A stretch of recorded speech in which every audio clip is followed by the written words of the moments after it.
today what I feel is let us make it very simple. And basically, this knowledge is based on the three schools of thought: the school of Advaita, the school of Visishta Advaita, and the school of Dvaita. The school of Advaita is propounded by Sri Adi Shankaracharya, Visishta Advaita by Ramanujacharya, and Dvaita philosophy by Madhvacharya.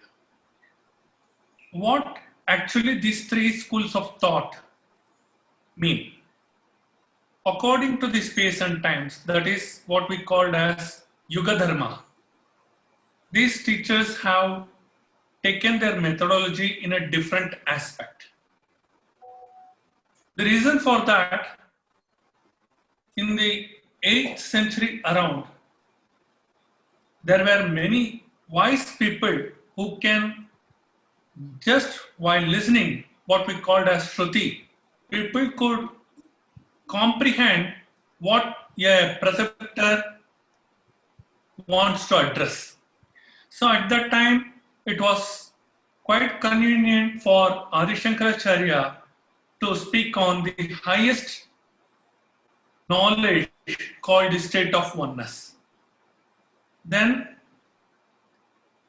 during the period of Ramanujacharya, there was a little confusion among the people. The reason is that the standard which was maintained by Ramanujacharya to follow up, these pupils were not that efficient. Although there were good pupils who learned a lot, but the commentary over a period of time has been changed because of lack of understanding. So they made it, what the significance they made, Advaita and Visishta. They said Visishta means some what significance is there. So the state of oneness, what Adi Shankara has narrated, it is quite clear. If there is a pot, in that pot there is a space. We all knew that. So if that pot is broken, whatever the space occupied in that pot will be equal to the space which is available on the universal or in the cosmic level. So there is no difference between the space of the internal space of the pot as well as the external space of the universe. That's what Adi Shankara said. We all are one. There is no difference. Now Ramanujacharya, according to the Yuga Dharma, he classified with the significance that one cannot be the same.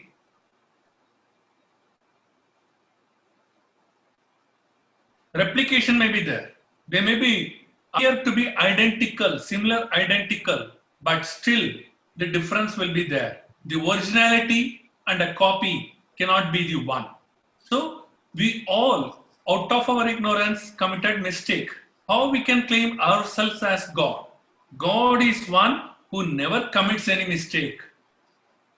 He is pure, unsullied, whereas we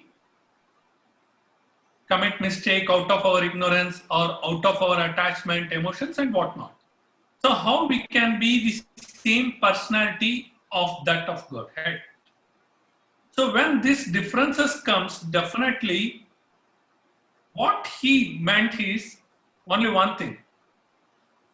Understand, when at the time of final dissolution, that is at any point of time, any destructions, devastation takes place naturally, at that time the entire universe will collapse and you can be a subservient in the abode of the Supreme.